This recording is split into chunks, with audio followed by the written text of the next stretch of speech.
Requesting connection. Established. Encrypted. We're live. The show you've been asking for. Advice, technology, and community. Linux first, all others second. This is Ask Noah.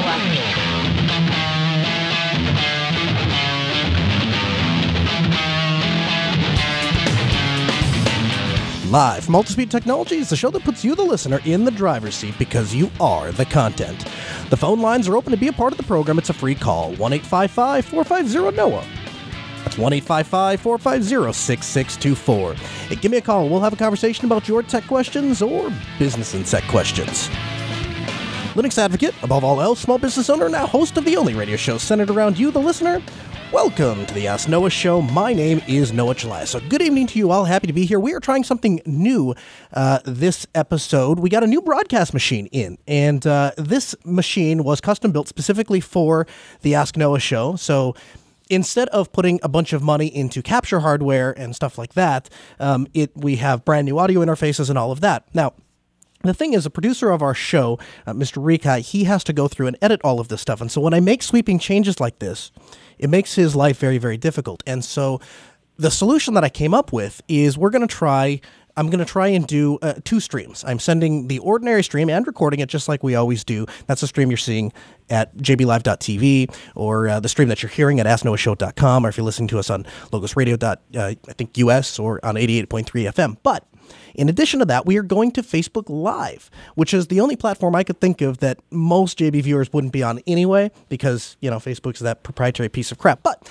as a small incentive, if you are joining us on Facebook Live, I do have this little C920 that I stuck up here on the top of my monitor, and so there is a camera on so you can see into this room. And again, a couple weeks ago, we moved into my personal studio, so you can see I've got like my drum set and electric guitars and amps and stuff like that behind me. And so it doesn't look very techy, and the room's a bit of a mess, to be honest with you, because that's our rental rack. We've got a rental rack over to the right. But that's just something special that we're trying. So facebook.com/kernellinux, I think, and if I'm going to be very honest with you, I don't want to do a video show, and so I'm pretty much going to ignore this camera and the whole Facebook thing the rest of the night. But a plug, if you guys want to join, if you wanted to see what it looks like when we do a radio show, you're welcome to join us again, facebook.com/kernellinux. And I think we did find an actual direct link, and we tweeted that out. And there's some way to watch the replay or something like that. So it could be kind of cool. And if the recording does go well, then the video version of this, I would assume, would get released out with the YouTube stuff. And so you guys can see how that looks. You can see what it's like behind the scenes, so to speak. All right, phone lines are stacking up, so we want to go to the phones. We'll start with Ian in Canada. Hi, Ian. Welcome to the Ask Noah Show. Hi, Noah. Thanks for taking my call. Yes, sir. How can we help today? Yeah, I've got a problem with the Wi-Fi in the house. It's pretty patchy. It's a 2,500 square foot house. I've got a few things which are the problem. One is that I've got if I look, there's about 30 other SSIDs I can see pick up. And on each of my 2.4 gig channels, like 1, 6, and 11, I'm getting at least 6 other routers that I've got to compete with. Now, and on the 5 gig one, obviously, I've not got as much range. I've heard you talking about MikroTik, and what I've got in the house anyway, I've got Cat 6 everywhere. Every room has got Cat 6. But I've got certain devices like Rokus and things like that, and tablets that obviously need the Wi-Fi. And I'm wondering, I know you've put them in quite a few hotels. I'm thinking about putting, say, 3 routers in, 3 access points, wireless points through the house. I'm wondering whether to set them up. Well, A, which model do you recommend? And B, should I have all the same SSID? At the moment, I've got an ASUS router that is flashed up with a Tomato USB, which is similar to DDWRT. Mm-hmm. That's okay in the one room, but I've got patches all over the house, which I'm not getting anything. I'm just wondering, I want a robust setup. I've seen the Google Mesh, but I don't really want to go down that route. I'm just looking for an idea here and some exact product pointers. Yeah, of course. So the product that you're referring to, the MikroTik, they actually make some of the best routers that are out there. And a lot of people, use them as access points. In fact, the company themselves actually provides one of the ports, I think it's port 1, allows you to power the router itself over PoE, or what we call power over Ethernet. That is, we power the device using the same cable that we get our data from. Now, I don't actually use Microtech for wireless. And the reason is, Ian, is because there's a better solution out there. And the better solution is an access point by the company by the name of Ubiquity. And Ubiquity makes some of the best access points, if not the best access points out there. And I have put my Ubiquity Unify system up against thousands of dollars worth of Cisco equipment. I've put it against thousands of dollars worth of Ruckus wireless equipment. And I can hold my own every single time. In fact, some of the largest Linux community-held events with some of the most people and the best Wi-Fi I've ever had was done using Ubiquity. So I can't recommend them strongly enough to you. The other thing, and this doesn't hurt, is the fact that the price point is actually very, very low. So if you take a Ruckus wireless, there are two kinds of wireless systems that we look at. The first is what we call a managed Wi-Fi system, and the second is what we call an autonomous Wi-Fi system. Now, an autonomous Wi-Fi system is basically what you have. You take a router, you take an Asus, whatever. Ngenius, I think, is another company that makes a lot of autonomous access points, and you get a web interface, and you go in there and you give it an SSID, and then you set the channel, and then that's your access point. And so if you wanted to program 100 access points, you would log into 100 different web pages. Now, that is problematic enough when we're talking about just doing, 5 or 10 around the house, if it's a big house, or even 100 at a small event. But can you imagine in some of my installs where I have literally thousands of access points, if I had to log into each one of those devices, that'd be a full-time job for 3 people. So it's not practical. And so what we have is we go to something called what we call a managed system. Now, both Ruckus, Cisco, and Ubiquity are all managed systems. Cisco can do both. But basically what the managed system is, Ian, is you buy a controller, or you repurpose an old computer, or you run it in a virtual machine like I do, and you run the controller software, runs on Mac, Windows, and Linux, and you take your access points and plug them in and put the configuration into the software one time. And then after that, every access point that you plug in will automatically take the configuration that you were using. Now, here's where the rubber meets the road, so to speak. The access points from Ubiquity are, again, some of the best access points ever, and what they allow you to do is monitor what we call rogue access points. So in your case, that's the other networks that you're seeing, and it will do channel optimization and say, here is the best channel. They're all bad, maybe, okay? But here is the best one of the bad channels. And of course, you mentioned that you have both 2.4 gigahertz and 5 gigahertz.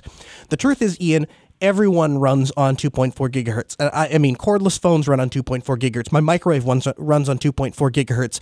I think I have my dog has this little bark collar thing. I think that stupid thing runs on 2.4 gigahertz. I mean, the channel is just totally polluted. So you really want to stick with 5 gigahertz if you can. You really want to stick with wireless AC if you can.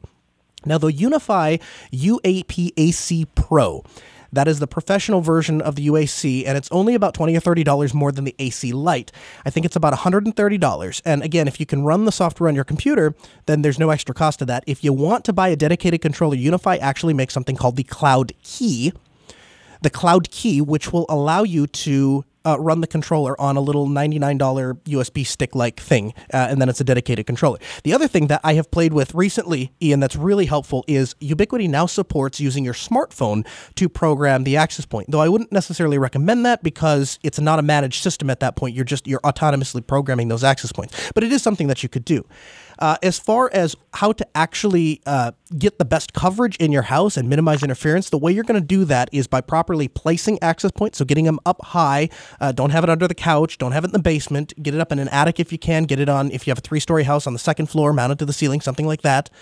And you want to space them properly. When I say space them properly, what we're looking for is 20 decibels of signal separation. So from one access point to the other, you want 20 dB of signal separation.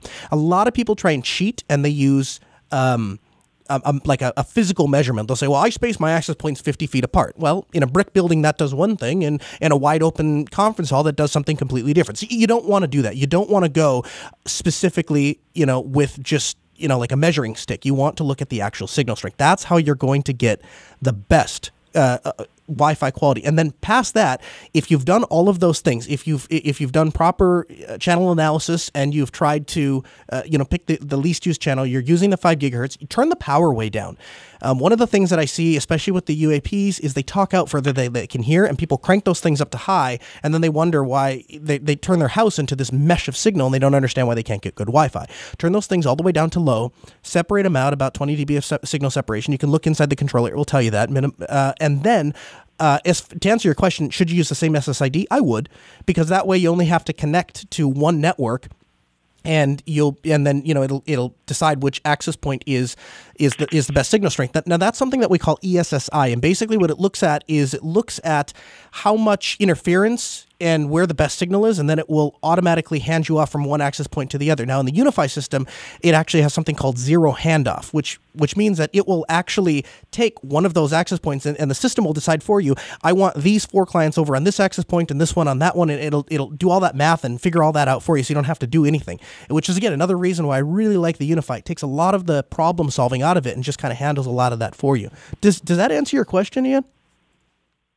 Yeah, so this controller software, that's freely available, and can it run on something like a Pi or something like that? Yes, sir. I don't know for sure if they have an ARM port, although I think that they do. The software, there is a PPA available. You can install it, and again, if you don't want to run it on Linux, you can run it on Mac or Windows. But what I would do is I would just spin up a virtual machine inside of something like VirtualBox, or you could use Virt Manager or something like that. And that's actually how I run mine. I rent a machine on one of a VPS provider, OVH, and we actually run our controller there. Of course, our controller is handling thousands, and we have 311 hotels. So we're handling thousands and thousands of access points. We're not doing, I'm assuming, you said your house is what, 2,000 square feet, 3,000 square feet? Yeah, 2,500, yeah. So 2 access points, put one on each end, you should be more than fine. In fact, you could get away with one. My house is 4,000 square feet, and I have 2 access points. You could get away with... I have one at the moment, and it's not good. Yeah. I'm fighting all the time with the others, Yeah. I think it's because of the other houses around. Yeah, quality of the access point is going to be paramount. Configuration is going to be even more important. And if you can get those 2 things dialed in, you're going to have a really great experience. Okay, sounds good. What I'll do, I'll get them purchased, and if I have any further questions after I've got it up and running, I'll give you a call. You know where to find me. 6 p.m. Central, 855-450-NOAA. That's 855-450-6624. Harry is calling from Illinois. Hi, Harry. Welcome to the Ask Noah Show. Hi, Noah. I really appreciate you starting off on your new, show here. It really helps out the novice. I mean, I've, been involved with little Linux here and there. But let me, I know you got a lot of callers, so I'm going to start talking about the problem I'm having. Firefox on Ubuntu 14.4. I'm getting this message when I try to open up certain web pages with invalid RTMP URL. I've never seen that before. Mm-hmm. Yeah, so what an RTMP is we call it the real-time media streaming protocol. And basically what it is it is a stream of media. In fact, interestingly enough, if you're watching us on Facebook Live, you are receiving an RTMP stream from our broadcast machine. If you're watching us on jblive.tv, you're receiving an RTMP stream there. And what RTMP is we have a love-hate relationship with it because it is based on Flash, which is a dying, if not dead technology that we're dragging into 2017, and we're going to drag it, begrudgingly in 2018. But what can you do? The reality is that there's just nothing yet in HTML5 that can replace this, and so we're stuck. Geez. Yeah, and so we're stuck with RTMP. Now, what can you do to fix that problem? Well, there's a free software that's available to you called VLC Player. It runs, again, Mac, Windows, and Linux, completely cross-platform. What you can do is take that link, the link that starts with RTMP, copy the entire URL, open up VLC, click on File, open, and then click on Network Stream, and then paste that link in there and click play. And if you do that, VLC will be able to decode that RTMP stream. Now, the reason you're getting that error, I should point out, The reason you're getting that error is because somebody improperly configured their website, most likely. And so instead of rendering it in the player inside of the website, what it's trying to do is your computer is trying to call for a piece of software that can interpret that media stream. And so, you might, if you know the people or if you think they'd be responsive to feedback, you may consider pinging them and just saying, hey, this thing is not working, is something you could do about it. I would want to know if somebody was listening to our show and couldn't see it. It was doing an outbound call like that. So, but that's why is that Firefox doesn't have anything to handle that RTMP stream. There should be an embedded Flash player. If you're looking for one, by the way, if you're one of the people that hosts this stuff, JW Player is a really good one. I think there's a newer one out now. But eventually JW Player. It's not JW Player. It's nothing you can do. It's something the person who hosts the website has to do. But a JW Player is a player that will play inside of the web browser. But the thing is, I wouldn't. The problem is people are having a hard time putting a lot of energy and effort into solving this problem because Flash is a dying technology. It's been dying for the last 10 years. And, and about the time that Adobe was ready to kill it, everyone else picked it back up. And now, again, we're heading into 2018. It's terrible. But that's the answer to your question is you want to open that RTMP stream inside of an actual player like VLC. A couple other ones that do it really well, too. I think MPV is a really good one that will play an RTMP stream, too. Architect is calling from Texas. Hey, Architect. Welcome to the Ask Noah Show. Hey, Noah. Glad to be back on the show. Calling because I, for the past few months, have been trying to cobble together some of my free time to put together a few different projects. And one of them is hosting my own email, which I know everyone has been saying is a complete and total pain to deal with. Yep. But I kind of want to do it anyway because I like having things that are mine, But I'm just kind of curious. I'm looking for an email server that, most importantly, works on BSD, and secondly is designed to be secure by default. I mean, SendMail is obviously there in base, but it's kind of ancient and full of holes. Mm-hmm. So I'm just not sure which mail server I should be looking into now. Okay, well, here's the thing. You called 1-855-450-NOAH, so Noah's going to give you his opinion, right? That's what you guys pay me to do, is give me my opinion on the show. So that's what you're going to get, for better or for worse. I would be remiss if I didn't start out by telling you you should not host your own email server. Anyone out there that's listening to this, I'm going to answer your question. I will, I promise. But I'm just telling you, as a disclaimer, don't host your email server. We could make. Do you know how much money I could make if I went to all of the clients that pay other hosting providers and they trust us, and I said Altispeed is now offering email hostings. I mean, we'd have people coming to us right and left saying, yeah, because we know Altispeed trusts. We trust them to keep our privacy. We trust them to keep their security. They know and trust our name. I'd make a lot of money if I went and started hosting email servers, and I don't. And the reason is because it's a terrible idea.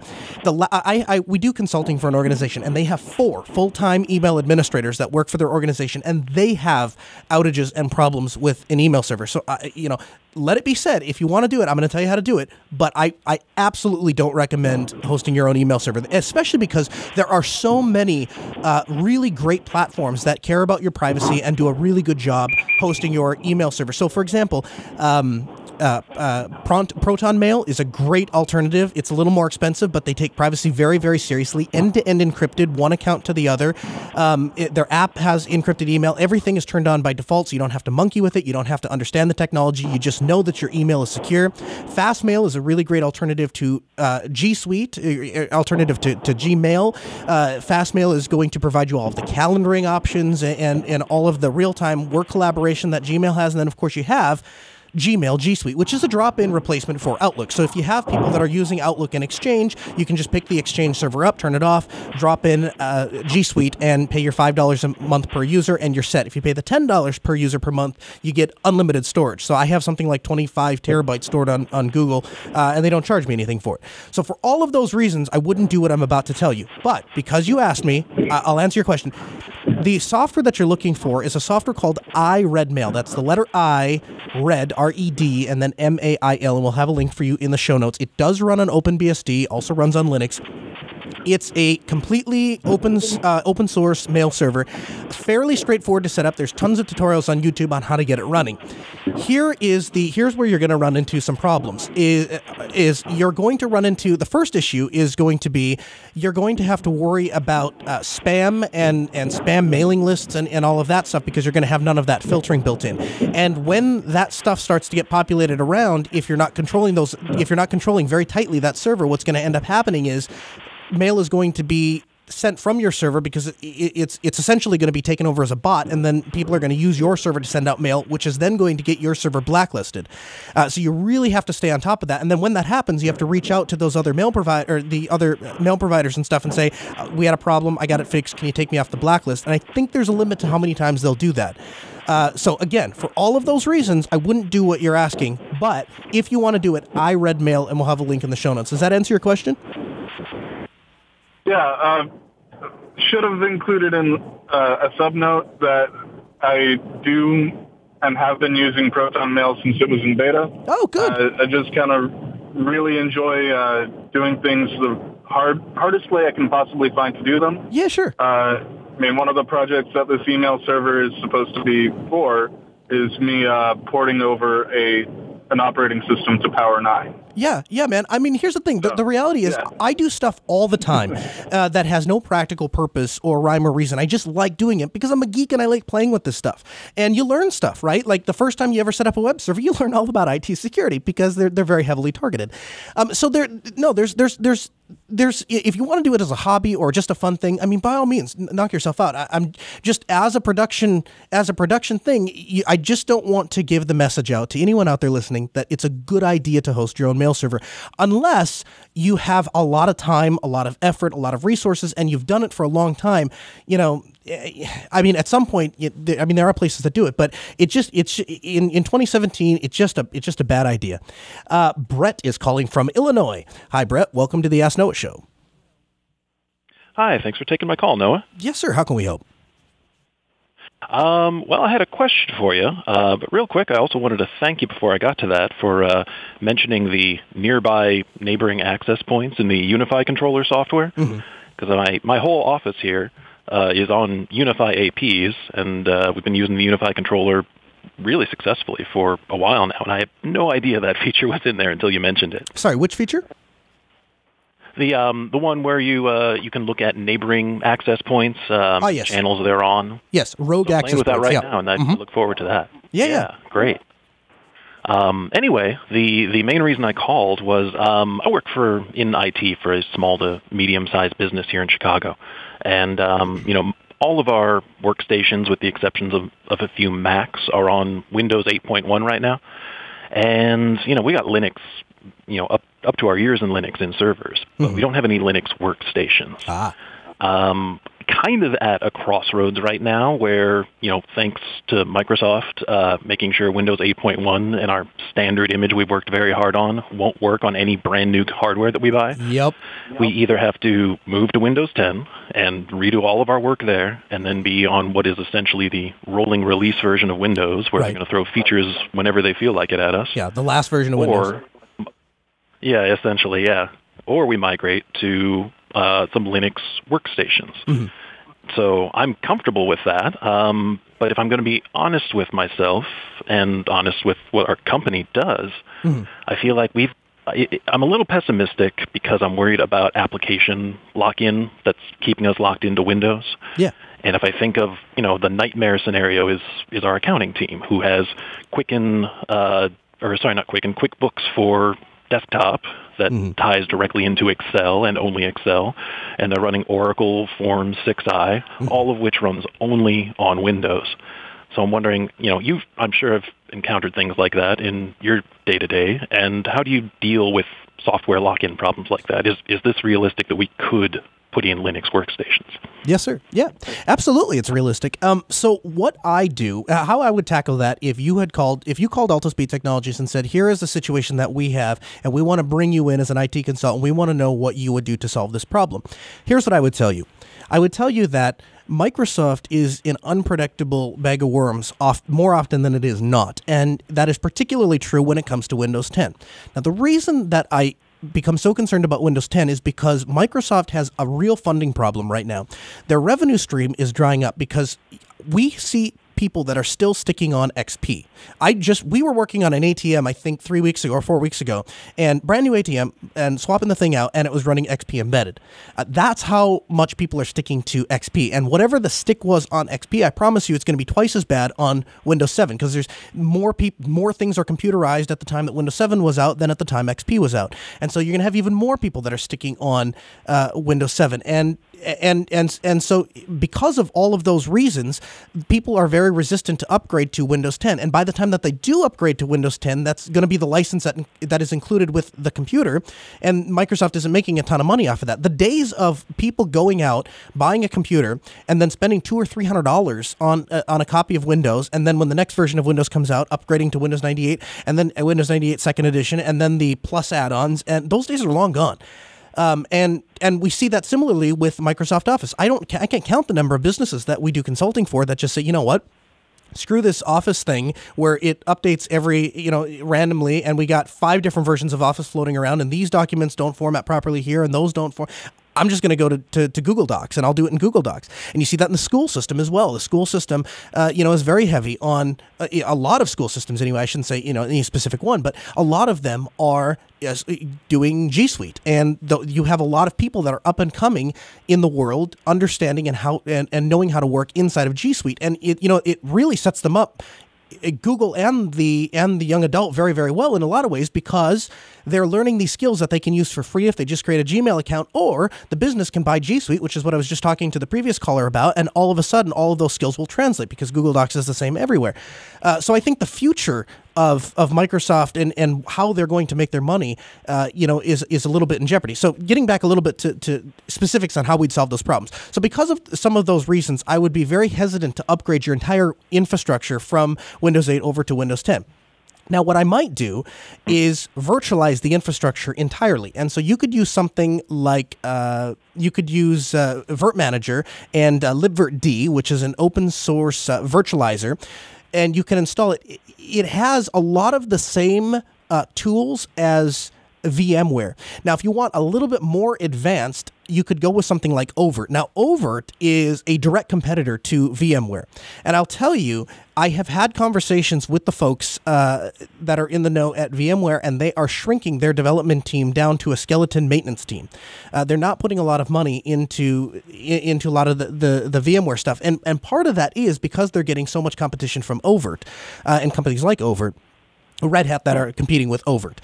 Here's how do you present that to a high level CEO or president or whatever. What you would present is, if we virtualize our infrastructure, we buy software licenses one time and we put them on this virtual infrastructure, and now we can take advantage of things like snapshotting. We can take advantage of scale production ready file systems like ZFS, and we can utilize those technologies to better our uptime and save money. So, for example, I'll give you an example, a real life example. We have a client that we're working with, and they have some very, very expensive imaging software, like $20,000, $30,000 per copy of this imaging software. And they need to be able to access it from all 300 some workstations or 200 some workstations, but there's only maybe 75 or 80 some people at any one given time that need to access this software. So rather than buy 300 licenses of this imaging software and put it everywhere, they buy 60 or 70 licenses and have it on these virtual workstations, and the person that needs to use that imaging station logs in, it spins up and grabs you the first infrastructure that's available, and then they can use that piece of software. And there's nothing saying that you couldn't assign everyone a virtual workstation and then give them a physical workstation to log into that virtual workstation they work from. There are companies that specialize in this entire infrastructure. There's a company called N Computing, and they make what they call the L300 thin client. And what the L300 thin client is, it's a box. You can buy them on eBay for like $30-$40. I think new they're like $99. But they tie directly into this virtual infrastructure, and you can get a virtual desktop presented as if it was physical hardware. But here's where the rubber meets the road, so to speak, is when you go to upgrade those machines, you're going to spend a lot of money, obviously, to buy a server that's capable of virtualizing however many workstations, right? But when you go to upgrade that workstation, that server, everyone gets an upgrade. So you're going to buy, the first time the cost is a little higher, but then every time after that, most companies that we work with, they're on a 2 or 5 year cycle. So they swap out the machines every 2 or 5 years. Well, after that initial investment, every 2 or 5 years, you're only spending a couple $1,000 instead of spending, I'd say the average workstation's between $800 and $1,200 plus software licenses on top of that. So maybe $1,500 to $1,800 total, depending on what you're doing. You're going to take, and that's per workstation, you're going to take that down to $100 per workstation, and maybe you'll spend $7,000 or $10,000 every time you cycle the server. So that's going to somewhat depend on how big your organization is, right? If that's cost effective or not. Does that make sense? Well, I think we have a lot of the infrastructure. Yeah, I think we have a lot of the infrastructure in place for that already. We already have an existing VMware ESXi cluster. Oh, there you go. So we can use a lot of that. And it sounds like you're essentially suggesting kind of a thin client model. So yes. Instead of upgrading to Windows 10 because Microsoft made me do that to buy new hardware, right. I'm running my old Windows 8.1 in a VM until it's, I guess, end of life. Yeah. Yeah, that's what I would do. And there is a tool. I can't think of the name of it off the top of my head. I'll see if I can. I'll have it for sure in the show notes for you. But there is a tool put out by Microsoft themselves, and what this tool does, it's really fascinating. I'm gonna see if I can find the name of it. What this tool does is, it's disk the number 2 VHD.exe, and I'll have a link for you to that tool in the show notes. But what disk to VHD does is it takes a physical workstation and turns it into a virtual hard disk. And so we have gone into offices and we've run this tool, which is put up by Microsoft. You take this tool, you run it on a physical workstation, and then it spits out a VHD hard drive image, and I convert those to QCOW2 because the performance is a little better. We take that converted QCOW2 file, put it on a libvirtd hypervisor, and then we have those people RDP back into their original workstation.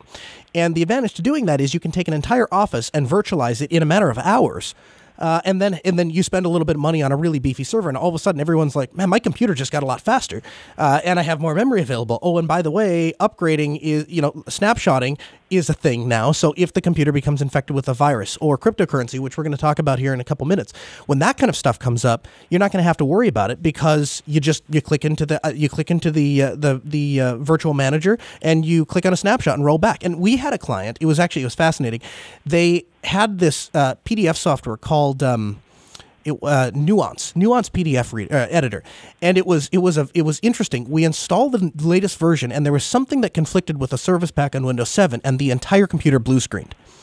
And they couldn't see it because it's a virtual infrastructure. So I logged. All they said was, it kicks me out. It kicks me out. So I'm watching the actual console control of this machine, and I'm watching it blue screen. And just because I've been doing this for so long, I couldn't help it. Like, my heart sinks into my stomach, and I'm like, oh man, their machine is blue screen. Like, this is bad. And then I start thinking about it because the client is 9 hours away. Oh wait, it doesn't matter because it's virtual. In fact, if I went there, all I would do is plug in my laptop to their network, and I'd be doing it on the same software that I'm doing from my office. It doesn't matter that it's blue screen. It doesn't matter that this is a physical problem. Now, if that had been a physical workstation, it'd been game over. They'd either have to ship us the machine, we'd have to subcontract out to a local IT contractor, and I'd have to go out there. Those are the three options because you can't remotely fix this blue screening problem. It was in a boot cycle. But I was able to fix it.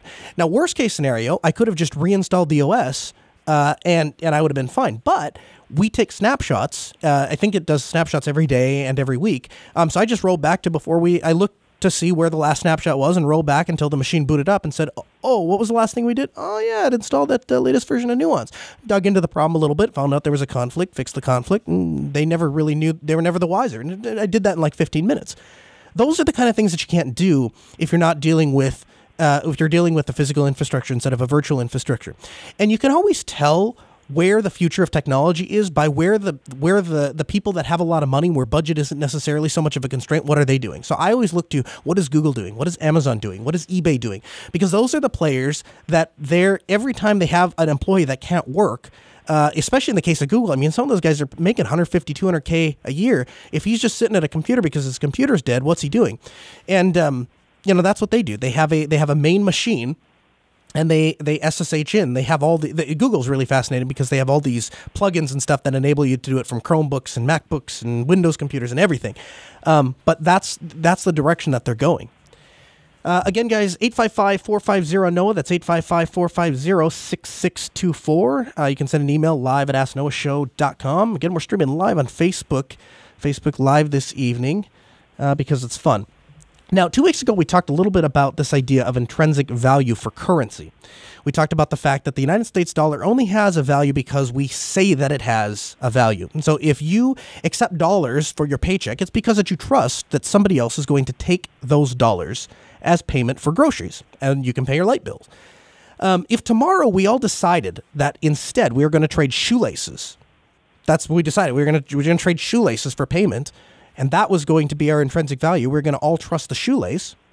Then tomorrow, shoelaces would be sold out in Walmart. Or if we could do the same thing with 64 megabyte sticks of RAM, right? We're all geeks. We probably have some of those laying around. They're somewhat rare at this point, I would think. We could just decide we're going to trade in 64 megabyte RAM sticks. And so we start to look at what things keep us from trusting a given currency. Well, currency stability is one. And most of us believe and understand that if tomorrow we wake up, the United States dollar is still going to have roughly the same value as it has today.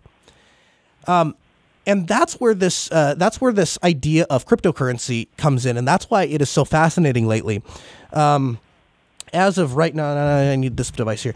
As of right now, Bitcoin is at $7,061.30. So dramatic climbing in just the last couple of months.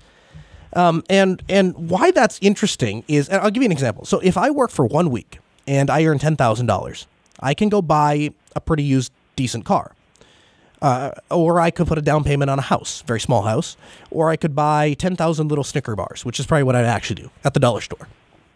But the day after that, the government says, you know what? The federal debt is so high, we owe so much money to China, let's go ahead and fire up the printing presses, boys, and we're going to pay back China. Now, if we did that, shortly thereafter, the U.S. would print $10 trillion in currency, and then we would have what we call inflation, because there's now $10 trillion floating around that we didn't have before. And so I still have $10,000. All 10,000 of them are still there, but they have less purchasing power. I can buy less that day than I could the day before. That is, the store would now only sell me maybe, 5,000 Snicker bars because they're $2 a piece or whatever, And so what can we do about that? Well, we could limit the number of dollars that we print, but that solution, it's an artificial solution. It only is going to last as long as we continue to decide to put off printing any more money. Bitcoin is unique in that, like gold, there are only 21 million coins. There will never be any more Bitcoins minted. There are only so many available. And so, for example, when we lost a bunch of Bitcoins in the Mt. Gox crash, everyone's Bitcoins went up just a little bit. And the reason for that is because of the law of supply and demand. We decreased the total available Bitcoins that are available to be mined, because those Bitcoins were mined and the private keys were lost. And so those coins no longer exist in the ecosystem anymore. They are lost. So therefore, every other Bitcoin has become that much more rare. And so they rose in value. And so how do Bitcoins come into existence? Well, it's a very simple process. A math problem is proposed, and computers work on solving that math problem, and we call that mining. And if they solve the math problem correctly, they are awarded a coin. Now, in 2017, the math problems are so complex and it takes so long that you literally have hundreds of thousands of machines to solve these problems. And so when you combine a lot of machines together to mine a Bitcoin, we call that a mining pool. And when the problem is solved, then every person that participated in the pool gets to take home a small fraction of the Bitcoin. Now, if you have a small fortune to get into Bitcoin mining and you can afford to buy these Bitcoin miners that cost thousands and thousands of dollars, but mine Bitcoins very, very quickly, you can actually make some money doing it. And there are people that do that. But the reality is that most of us can't afford the hardware that would be necessary to actually mine valuable cryptocurrency. You can do some of the cheap knockoff ones, but the actual expensive things like Bitcoin and Litecoin and stuff like that, you really need a large miner to take that on. And again, So unless you have a small fortune, I wouldn't recommend trying to get into this to make any money. You're going to lose money, undoubtedly. But I see it as a hobby. That's what this is. Cryptocurrency is a hobby, and I don't expect to make any money when I go water skiing. I don't expect to make any money when I go out to the range and shoot guns. I don't expect any money when I sit down to play guitar. Those are hobbies, and we spend a reasonable portion of our budget for an entertainment purpose. Now, there is a nationally syndicated radio host, Dave Ramsey, who has spoken a few different times on cryptocurrency, Bitcoin in specific, and he has told people repeatedly, don't invest in Bitcoins. There's always some smart aleck that will go to his page and say something along the lines of, well, I made some money, so Bitcoin has gone up. It's at $7,000 today. I guess you're the idiot. And his stance has always been, and he's 100% right about this, that just because you can make some money one or two times does not necessarily mean that's a good idea. It doesn't mean that it's a good investment. And I'll go one step further as to say that if I were to have Mr. Ramsey on the show and I were to ask him, do you support me spending a small, reasonable portion of my earned income to fund a small hobby of mine? He'd say, as long as I'm not borrowing money to do it and it's a reasonable expense in my budget, go ahead, as long as it makes you happy. So you shouldn't expect to make any money investing in Bitcoin. You shouldn't expect to make any money mining Bitcoin. If you look at the power consumption it takes to actually mine a cryptocurrency, you're often going to spend more money. You're going to spend more money to actually purchase the mining equipment and the electricity alone than you'll ever make off the actual currency. And so that's never a good way to get into the cryptocurrency, unless again you're doing it as a hobby. Now there are some cheap ways not cheap, but market value ways to get into Bitcoin, and the way to do that would be something like Coinbase. Coinbase.com is an online cryptocurrency wallet, and basically they simplify the process down to what amounts to an online bank account style thing. Essentially, what you do is you sign up for an account, add your banking details, and transfer $10, $15, $25, $100, whatever, into your Coinbase account. And then you can convert that into Bitcoin. And then you can hold on to that Bitcoin, and then you can sell it. Now, I think I've made it pretty clear. I spent the last 10 minutes talking about how you're never going to make any money in Bitcoin. Again, $7,000 today, $7,061 today. I want to tell you that I furnished my entire living room with fairly expensive furniture entirely on Bitcoin, and I didn't pay anything for that Bitcoin. I mined the Bitcoin, and knowing full well that I was never going to make any money because it's more expensive. All those things I just said, they're all true. But when Bitcoin literally goes up 5 times in value in a matter of 2 years, it turns out you can make a lot of money. And so there's a chance that you just get lucky, and then it's fun, and then the hobby becomes kind of fun because I managed to fund a couple trips and my whole living room, and it's just a fun thing to do. And I really support people getting involved in Bitcoin from the purpose of it being a hobby, from the purpose of it being something fun. Because I'll tell you what, the future, I don't know if it'll be Bitcoin. I don't know if it'll be Litecoin.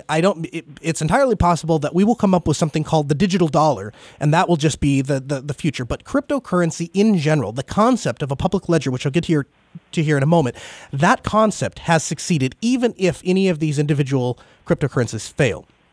And it's fun to participate in what the future of online, at least, currency is going to be.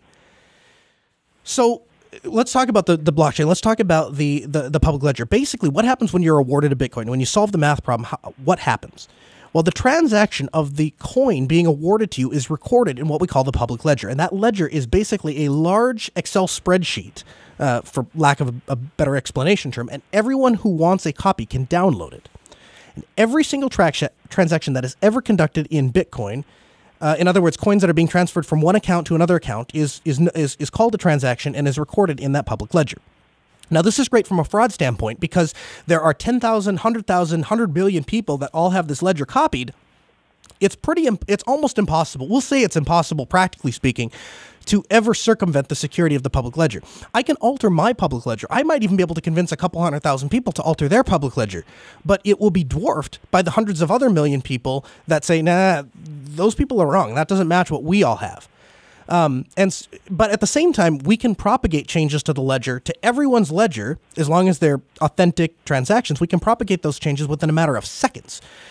Which makes sending money across international lines super quick and efficient. It means carrying money across international lines is super quick and efficient.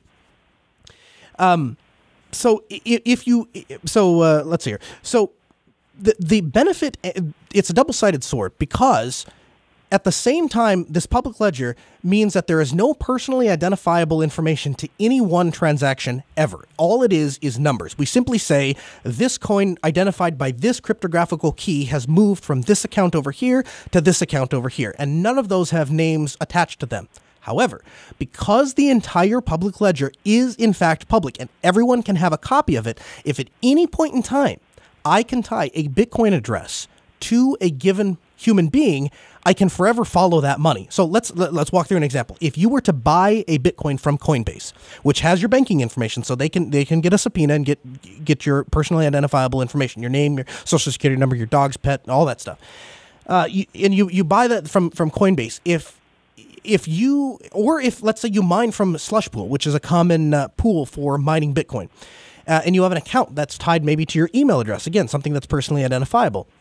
If you have either of those two things, at some point you can go back and they can say, okay, that person mined this particular coin, and then he sent that coin to this address, and then that coin went to that address, and then that coin went to that address, and that coin, and you can follow that money around. And we saw that happen in the Ross Ulbricht case. If you don't know who Ross Ulbricht was, he's a guy who took the advent of Bitcoin and said, I could pair that with an illegal marketplace, and we could sell tons and tons of illegal things illegally, and we could use Bitcoin to facilitate that transaction. And he mistakenly thought that because it's just cryptographical signatures, there's no actual names tied to the stuff, that the money could never be traced, could never be found. And that was somewhat true, but it turns out when you get the resources and the power of the U.S. government behind, and they start digging through some of this paper trail stuff, you can in fact trace some of this money through. And I know that there's going to be somebody out there that's going to write on the YouTube thing or whatever and say, well, no, don't you know about money laundering? And they have these washing services that wash your I get it. I know that there are ways that you can make it substantially more difficult to trace, but the fact remains that once I can tie a given address to a given person, I can follow that money around, even if that money gets mushed up with other people's money and it becomes a little bit more hard to find out where that money comes out. So it's a double-edged sword. It's simultaneously the most public and transparent kind of currency that we can have, and at the same time, it's the most anonymous. And that's an interesting paradox. And so there's going to be somebody out there, no, why do you think that Bitcoin is the future of online currency? And if you think about this, we rarely take our money out of the bank here in the United States. And I know in Japan and parts of the other world, the last time I said this, I get people from Europe all over the place. They're like, we have plenty of cash. I don't know what you're talking about. But here in the U.S., we leave a lot of our money into the bank. And it goes into the bank electronically, and we spend it electronically in the form of our debit cards. And now I went to McDonald's, and my son ordered on this big touchscreen thing that they have there, and I just use Android Pay, and I touch my phone, and the money sucks out of my bank account, and I've never even seen that money. It's become even one step less removed. Now I'm not even talking to the bank per se. I enter the bank information, the debit card information into Android Pay, and Android Pay is doing the interface. So we're even more removed, and the standards for moving money are very archaic. At least they are here in the U.S. I can move money from one bank account to the other, but I would have to do it with something like a bank wire, which costs $20 or $30. Now, there are some newer services like Cash.me, put out by Square, and PayPal now has instant transfers and stuff like that, but they also have fees associated with them. And sometimes they're instant, sometimes they're not. It's kind of hit or miss. But all of these apps, all of these things are band-aids to problems in 2017 that are rooted in the 1800s and 1900s. Like, it's just not how we spend currency anymore. And it gets even more, this becomes super evident. This is why I said online currency, because I think long before it takes off in day-to-day transactions, I think it's going to take off it already is taking off in the online currency, online transaction world.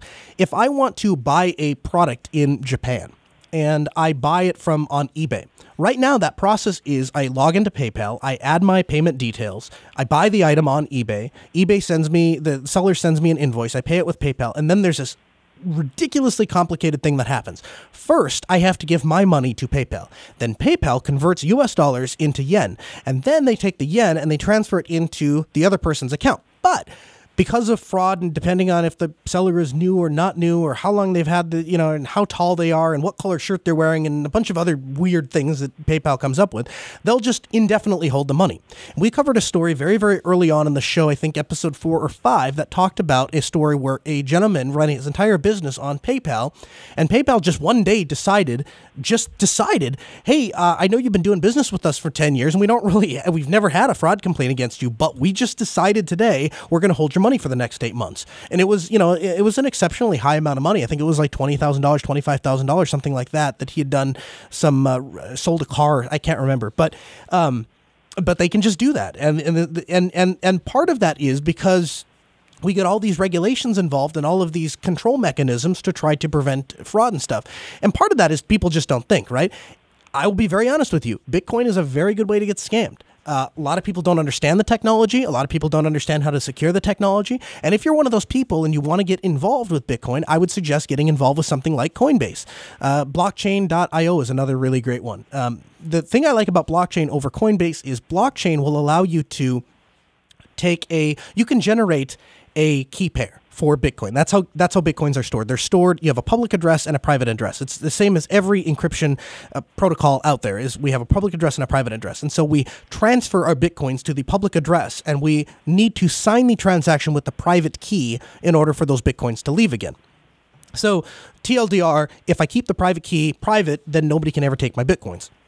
So the way I store a large portion of my Bitcoins I generate these key pairs, public and private key pairs, and I print them off and put them in a physical safe. And that way, it really can't be hacked, so to speak. Now, the downside to doing that is I have no way of watching those accounts and making sure that the money is still in there, but B, how much money is in there, how much money is in each account, all that kind of stuff. That's where blockchain.io is really nice, because it'll allow you to enter just the public keys as addresses, and you can watch those accounts without ever having to actually submit the private key. And the private key being compromised, that's how your Bitcoins end up getting stolen. That's how people stole Bitcoins out of Mt. Gox.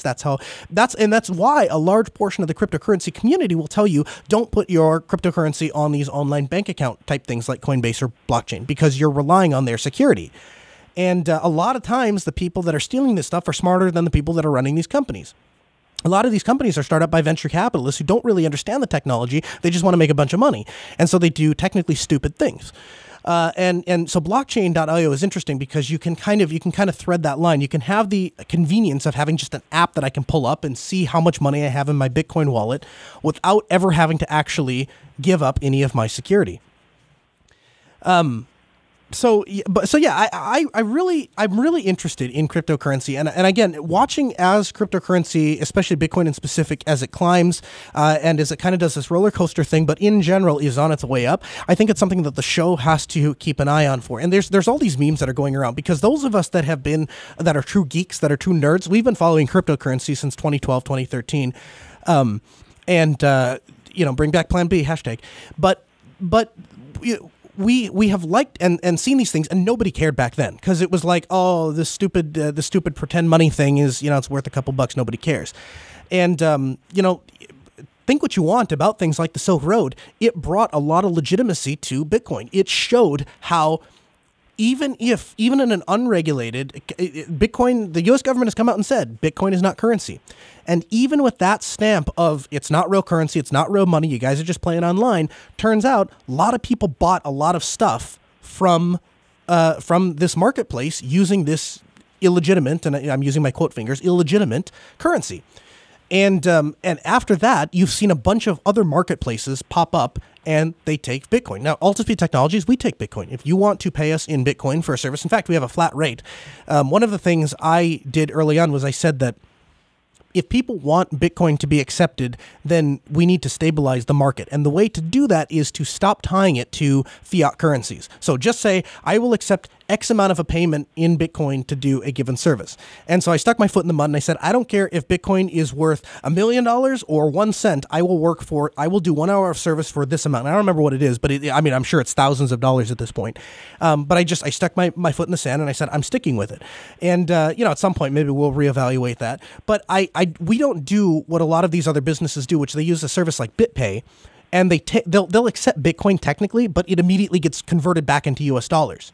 And that's an okay thing if you own a technology company, or you run if you run an IT service company or something like that, and you want to support the cryptocurrency community, or you want to let your customers pay. That BitPay is a great way to do that, because it takes all the risk out of Bitcoin. Doesn't matter how much the market fluctuates. At the time that you got your payment, it will get deposited in US dollars in your account. So it's kind of a cool way to play. Getting a couple of questions coming in. What do I recommend for miners? Antminer S3 is a great miner. It sells for between $150 and $200 on eBay. But you want to do the math. That will net you. That will net you. Let's see here. Let's do the math. That will net you about $11 a month in Bitcoin. So do you see why I'm saying this is not a way to make money? It's just a hobby. It's just something to play with. You'll make $11 a month, and that's before you've taken into account the tremendous amount of electricity. I think my S3 Antminers, I think they are on 600 watt power supplies, and I've got 4 of them. So I'm making $40 a month, but when you consider how much power I've spent, plus the miners at the time that I bought them, they were like $300 or $400. It's like a 10-year break-even point. But the thing that has turned around, and it happened once before, so it could happen again, but it would just be a function of luck, is the inflation of Bitcoin itself, the growing value of Bitcoin, which it definitely seems to be on its way up. But nobody cared about Bitcoin back in 2014, 15, and even 16 to a lesser extent. And now all of a sudden, it seems like every time I turn around, somebody wants to know what Bitcoin is, how do they get involved, is it safe to get involved? That's what you do. You go to Coinbase.com, you sign up for an account, and they will take care. It's not a guarantee. No one's not going in the red book and saying you're going to keep all your money safe. But I'll give you a much higher likelihood that you won't have any problems doing it through a reputable site like Coinbase that takes all of the mystery and all the technical things out of it, and I have this many Bitcoins, now they're worth this much, now I want to spend them. Here's the address how I spend them, here's how I take them in. It's very straightforward and simple. Hey guys, we had a suggestion in the Ask Noah Telegram group. If you're not familiar with Telegram, it's a instant messenger platform that is fantastic for group collaboration. You can join telegram.asknoahshow.com. Also, while you're at the asknoahshow.com, make sure to check out our past episodes, and you can contact the show that way. We had a discussion about a War Stories episode. Most of you that listen to the show work in the IT field in some way or a form of another. And we're going to do a War Stories episode. We're going to do that. Some of you guys can't join us live. So we had we took calls the first half of the hour, second half of the hour. I wanted to talk about cryptocurrency, but there's some of you that have said, I can't be there at 6 o'clock on a Monday night. And we do this show every Monday at 6 p.m. Central. So not next week, the week after, Saturday, the 18th of November at 6 p.m., we're going to do a War Stories episode. And we got a couple people lined up. They have some really fantastic stories about working in the IT fields. Crazy, crazy, crazy stuff. That all of us have seen. And if you've worked in IT for any more than, a couple of months, even you have seen how the kind of crazy things that you get asked to do and the crazy assumptions that users make and stuff, and it's just going to be a lot of fun. So the War Stories episode will be a special edition of the Ask Noah Show. Won't be replacing our normal show time.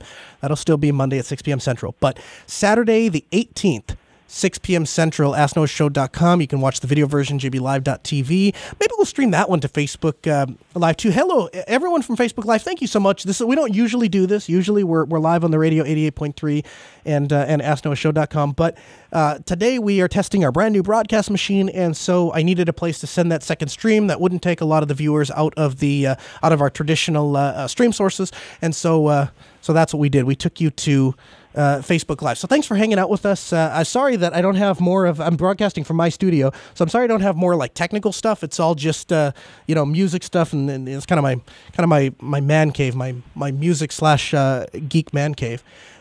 But thanks for hanging out with us. We really appreciate it. You guys should follow us on Twitter at Ask Noah Show. We tweet out from time to time. You'll get updates about the show, things that are happening, our live locations. 2 weeks ago, we did a live event from Fargo at Vox Telsis. Huge thank you to them for donating our broadcast call-in system. Conference time is coming up next the next couple months, January, February, March, April. Those are going to be conferences. We'll be live at all the major Linux events. We'll be live from NAB in Las Vegas. It's going to be a great time. So if you want coverage of any of that stuff you want to hear, make sure to follow us on Twitter. The Ask Noah Show, talked about that a little bit before, asknoahshow.com. That is the Ask Noah dashboard. It's where you can find links to show notes, contact for the show, again, changes that are coming up for the show. We also release small little bite-sized YouTube videos, reviews of hardware, reviews of software. When 1710 came out, obviously there's going to be a big review of 1804 when it breaks in April. So it's a fantastic place to stay involved. You can follow me personally at Kernel Linux on Twitter or on Facebook, facebook.com/Kernel Linux, which is where this here live stream is coming from this hour. Want to give a huge thanks to Ben, our producer, Sarah, our call screener, and Rakai, our video editor. Of course, the entire team at JupiterBroadcasting.com for making this show possible. Make sure to check them out, JupiterBroadcasting.com or JBLive.tv. Tons of great tech podcasts. We'll see you back next week at AskNoahShow.com. Thanks a lot and have a great night.